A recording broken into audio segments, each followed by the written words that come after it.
Hi guys, and welcome to part 2 of our tutorial flight from Pisa to Ibiza. On the first tutorial we got to the point at which we just completed the pushback, we did the before taxi checklist, and now part 2, as with all my full tutorial flights in the future, will be from taxi to top climb. So the tug's just been removed, we've completed the before taxi checklist flow. Next thing we do is we would request taxi. So flight data sim, request taxi, and Pisa ground would say taxi to via Echo to enter runway 04 left 22 right, backtrack, and then vacate that runway, and then hold it at Alpha. So you can have a look at the chart online. I'll find a link and send that to the description. There's plenty of free charts available. Good, so just before we confirm taxi, the captain would say clear left. The first officer that side would look out higher his windows, confirm we're clear right, and then we would commence the taxi. So the captain would release the parking brake and turn on the turn off and taxi lights. Now, there's no tiller for the first officer, so the captain has to commence all taxis. Before he gets moving, he does something called a config check. So basically, he just blips the thrust levers to at least 70%, and then a configuration takeoff warning horn would sound if there was any problems. So we push straight off runway 28. Basically, what we're going to do is a 180-degree turn, and then we're going to vacate on taxiway Echo. On Romeo at the moment, onto taxiway Echo to taxi onto the 04 left 22 right, backtrack that runway to the stand, which is behind us. Good, and there is the taxiway line. So a little bit about taxiing. We always try and keep the speed down. Once you've got up to your speed, you pretty much close the thrust levers, and then we have the ground speed here on the ND display. Now the maximum taxiway speed, I don't know if this is Boeing or company specific, but it's generally 15 knots when you're on the apron, and then it's 30 knots as your maximum taxi speed on a taxiway. And if you're on an active runway, you can actually increase your speed. I can't remember off the top of my head if it's 50 to 60 knots, but I'll have to look that one up again.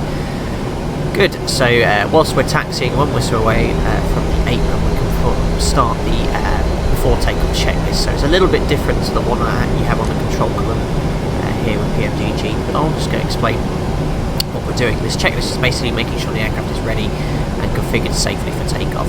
So we're entering the other runway, which is closed currently in Pisa, and then we'll confirm the before takeoff checklist. So we do the config, which we've already checked as we did with the initial part of the taxi. We then check the recall. I've not actually have that on my company, but it says it here, so we just push the recall. Let's check. So config checked. We then check the flaps. We've already done the flight controls as part of my checklist. So we say flaps 5, and then with the green light, check the stab trim, which we make sure is set. So yeah, 6.2 units set. We then do something called the takeoff briefing. So now on an active runway, not an active, a runway, we can actually increase our taxi speed quite a bit, up to 50 or 60 knots. I can't remember what it is. So I'll just bring it up to about 40, which is a sensible speed. There we go. Good, as we're backtracking there, we do the before takeoff checklist, and we get to takeoff briefing. So this is to confirm by the captain. So it basically says, yeah, we've got the air conditioning packs on auto, bleeds on, verify the speeds are in the FMC, which you have this page, so it'll be takeoff page. We've got the speeds of 136, 139, 142, which is V2 set. Let's get back onto the centre line for you. And then he just do the initial part of departure. So departure is a SPEZI 7 Alpha, climbing straight ahead to an altitude of 700 feet, and then 3 miles off Pisa, left turn, intercept 279 radial from the VOR, which is tuned. We've got as a backup out to the point SPEZI. We've got stop climb flight level 120, which will bring up on the FMC, which is easier. Make sure that's set twice, and there it is, 120 set twice. Confirm the squawk is in, which is well down here. So the squawk of 3110, then we simply say reviewed, and then we push the cabin attain call. That way it tells the cabin that we are pretty much ready for departure. As soon as they're seated, they've got everything sat down, they will do their checks, and then they ding the flight deck. And how they do that, they've got a number keypad on the back of the door. They simply push the incorrect number and enter, and we get this tone in the flight deck. And we move this switch there all the way to there, which is now we can say the cabin is secure. And now we are really pretty much ready for takeoff. So we say the before takeoff checklist is complete. So we always try and do intersection departures if possible, just simply to save time taxiing. And we're actually going to taxi to holding point Alpha for departure. So we're just passing Bravo on the left. We're about 2/3 of the way down the runway now. The next exit is Alpha, and we're going to line up on the runway and take off from there. So that's pretty much it. Other things to do during the taxi is a critical phase of flight. It's determined a critical phase of flight, so we do no other actions apart from concentrating on the aircraft. So we can't talk about the football scores, we can't be reading the newspaper, we need to be concentrating on the manoeuvring the aircraft. Also, the first officer, when he didn't put any taxi instructions on the FMC, and he deals with all the radio communications on the ground as well, certainly in my company. So at some point, the ground frequency would hand us over to tower, so they say flight data sim contact tower 119.1. So just for the purposes of the exercise, I'm not going to actually set it, and then we contact tower and we say, yeah, flight data sim, we're taxiing to holding point alpha for runway 04 right, we are ready for departure. Now once they've got you that, they'll either tell you to hold short if there's traffic, or they clear you to line up and wait. So here's alpha on the left. Imagine that they've gone flight data sim via alpha. You are clear to line up and wait runway 04 right. So when we're clear to line up and wait, we turn all the lights on, and then we turn the taxi light off, as I'll explain again in a second when I've done my takeoff tutorial. The first officer would have some actions as well. He'd turn the transponder to TARA. There we go. And he'd turn on his strobe lights, and then he'd arm the MCP. He actually selects LNAV, which we need for the initial turn. Oh, I have to go heading because you can only engage LNAV if the magenta line is directly in front of you. I remembered on this departure. And then once we're cleared, we do this cross confirmation. So approaching alpha for the runway, so the captain will confirm we're via alpha, clear to line up and wait runway 04 right. A firm, we are clear to line up and wait runway 04 right. And then we confirm that we're clear left. Make sure there's nothing on the runway, or if it is, it's going to vacate, and there's nothing on the approach, we say clear right. And then we do the before takeoff checklist below the line. So the MCP, we don't need to arm heading, so it'll engage when we push toga is set. Transponder, TARA strobe lights are on, and then we say holding up landing lights because we've not been cleared to take off. And before, I've just noticed I forgot to turn the flight directors on. That's important. I missed that during my setup, so apologies. Now we've got the guidance for when we push toga. Good, so lining up, looking to the left, we pretty much go straight until we're pretty much parallel with the lines, overshoot it slightly, and then turn from left to line up on the runway. Good, just get the nose moving centre roughly. Excellent. So it's not quite centred at altitude. Good, we just set the parking brake for initially, then we wait for takeoff clearance. So eventually it'll be flight data sim, runway 04 right, clear takeoff, and the surface wind they read back, which is 120 knots. So it's a little bit of a crosswind from light. Then we read back the clearance, flight data sim, clear takeoff, 04 right, then we turn the taxi light, then we complete the checklist, where it basically says landing and strobe lights, retracts on, and then the before takeoff checklist is complete. Good, so I've already done a takeoff tutorial, so I'm going to talk you through a lot of it during this one, what we have to do. Bear in mind we're in heading select because LNAV won't engage, so as soon as we take off, I haven't lined up very well on the runway either, we can engage LNAV at 400 feet to get the guidance. We might have to wait until 3 miles, but basically you can use heading at 3 miles and then you can start turning heading select and see how the system works. Okay, so just before we set takeoff, we confirm that we have the track 035. I've not lined up very well at all. 029. So long as we know it's the correct runway, that's fine. And then we start the timing. So start the elapsed timer on the captains, and the first officer will do it at the same time. Elapsed timer as well. Good. Then set the release bucket rate, set the thrust to initially about 40%. Let the engine stabilise. So explained in real life how the EGT drops, which it doesn't. Sim, which is a bit annoying. And then as soon as it's stabilised, we set takeoff thrust push toga, and then the pilot will say takeoff thrust set. Set takeoff thrust, sorry, and the pilot will go takeoff thrust set indications normal. And we've got this figure of 86.4 in the FMC. Next call is going to be then 80 knots by the pilot monitoring. And that's it. So we have forward pressure until 80 knots. So 80 knots, we would then say check. Next thing is feed 1, and then we rotate 2 and 2.5 degrees to 15 degrees, and then follow the flight directors. Just maintaining centre line with rudder. V1. Rotate. Good. Rotate 2 to 2.5 degrees per second. There's this dead band which we get stuck, and then initially 15 degrees, and then follow the flight directors. Pitching nose down, positive rate, gear up, and then we confirm that we have a positive rate. And then the captain, pilot monitoring will turn off the retracts and taxi light. 400 feet we'll verify heading select, we'll try LNAV, I'm not sure if it will engage, yeah we'll do, and now we've got to use LNAV for the guidance, now we're airborne. That's it, we fly manually until 1,000 feet. If you want to fly manually, when we fly on the eye, we just confirm in the briefing. We'll engage the autopilot, there we go, 1,000 feet. Verify that we have command A, and then we'll bug up on this M18B2 departure. Good, so I did have this altitude constraint in the FMC, I remember, in the pre-departure. I'm just going to push out into there to try and clear that now. Hopefully it won't do that. Good, so as soon as we accelerate, we can select flaps 1 as soon as we're above that white bug speed, which I've done.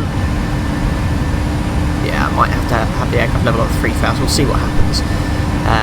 Good, so LNAV is now following the magenta line. It's basically following what it says in the FMC. So the initial part of departure was to make that turn at 3 miles onto a track of 220, which is exactly what it's doing. Above flat 1 we can go speed check flaps up, and then we can accelerate. Good, so there's part of the departure. Bit of a dull day. Yeah, in real life we'd actually have the wipers on, but as soon as we're airborne after departure we turn the window wipers off straight away. Good, so we're waiting for the flaps up, no lights, and we can only say that once we're 3,000 feet above aerodrome level. Good, so let's continue the climbing. So flaps up, no lights would be the call from pilot monitoring. We'd then engage VNAV, which is the standard climb mode, and then we'd set standard. Okay, so we're climbing to a flight level. We don't need to be above the transition altitude. And then we say standard set passing 40 flight level 120 after takeoff checklist. And there we go. Even though we're not on the magenta line, that's fine. That's what it's commanding. Basically, if you look in the FMC, it's going on a track of 220, and it's going to actually maintain that track until it hits the magenta line. It might look a bit funny here, but that's exactly how it does it in the real aircraft, guys. All right. So once it's on the track of 220, there we go. It's updated that magenta intercept magenta line. And once we're on this radial 279 from VOR, it will turn it inbound to SPEZI right mark. Good, so after takeoff checklist, gear goes to up and off, move this to on as well. And then we check the air conditioning and pressurization, and we have the differential pressure. So this is the pressure difference between outside and inside. The cabin altitude is climbing slowly, so that's all looking correct for 500 feet per minute. Verify all the switches are good, check the temperatures, and then we simply say air conditioning pressurization is set, move the start switches to off. And then we got this call on the checklist, which basically says at the bottom here, altimeters, and then we verify that we have standard set passing 71 flight level 120 after takeoff. This checklist complete. Good, so now we've completed this initial turn, we don't actually have to maintain 220 knots. So as we're above 4,000 feet as well, we can delete this restriction, execute. The aircraft is now going to climb to 250 knots above flight level 100, which is good. And during this entire procedure, it's quite difficult to understand, but you can keep the heading bug updated as pilot flying to make sure in the event of you having to maintain a heading, they can climb away. So that's it. That's how we do an after takeoff checklist. Now the checklist is complete. The next thing happens at 10,000 feet. So imagine ATC contacted us to approach, and they've told us to climb to flight level 260. So pilot flying would do that. He would say set, and then the pilot monitoring would verify. Looking here on his PFD, that's 260 is checked. Now, if you remember, we had some restriction here of 120. That was the initial departure clearance. We need to get rid of that now. We've cleared above it. Otherwise, VNAV will level off. So all you simply do is click out into event. We'll have to press it once for the 90 restriction, second time for 120 as well. And there we go. The aircraft will now climb straight to 260 in VNAV. Alright, passing at 100, we do some additional checks, pre-cruise checks, so we confirm the altimeter difference, 103 for 260, and then we confirm the cruise checks, so we turn off all the lights, verify the APU is off, we again check the pressurization panel. It might seem a bit overkill, but it's important during the climb that we check it to make sure the aircraft's pressurized. We check the differential, the climb rate, all again, using this what we call reverse L, so we check all here, all the way up here. Is set, we then push recall, see if there's any problems, and then we turn the seatbelt sign off if it's not bumpy, we turn it to auto, sorry, and then the passengers can then go to the toilet and do whatever they need to do. And that, guys, is pretty much it. During this part of the climb phase, it's a critical phase of flight, so we're doing nothing except monitoring the aircraft. There's no additional switches to be done until we pretty much get to the top of climb. So imagine now, flight detector sim, cleared to climb flight level 370. Pilot flying, simply say set 370 checks, and then we do something to make sure that we have our cruise level set 3 times. So we go to the overhead panel, we go 370 set once, 370 on the MCP set twice, and then we go to the FMC cruise page, and then 370 set 3 times, so we've been cleared to our cruise flight level. And that's it. We basically just monitor the aircraft in VNAV. If ATC gave us a speed during the climb, we can simply open the speed window, plug the new speed, and then VNAV acts like level change, and pitch up to maintain that speed, and pitch nose down to make that one. And all you have to do is put speed nav, and we'll go back to the econ climb speed as well. That's pretty much it. So I'm actually going to end the tutorial video here, because all I carry on doing during the climb is basically make sure the aircraft maintains a flight level 370. If ATC gave us a shortcut, so they might do this, this would be very typical out of Pisa or any airport. They could go, right, flight data sim now cleared direct to point A RWY. So basically the pilot monitoring would then go to the FMC, so we'll say that's the first officer. He's already got the legs page up. Okay, Captain, we've cleared direct to A RWY. And he can simply go happy, and then the A RWY will go to the captain would go to the plan page, verify A RWY, say, he said, yeah, execute it, and then we'd say LNAV available, and LNAV is engaged. And there we go. This is a very typical shortcut you would get in ATC in real life. You don't generally do the full routing. And that's it. Then we will continue the climb. So I'm going to end the tutorial there. Basically, I'll continue the climb to flight level 370, and then you can join me on the last part of this tutorial a few miles before top of descent, as I talk you through the setup for an approach into IB for what we do, and then we'll do the descent and landing onto an ILS. So once again, thank you very much for watching, and don't forget to subscribe. If you have any comments about the taxi and climb out phase, feel free to leave it, and I'll see you in the next tutorial video. And once again, thank you very much for watching.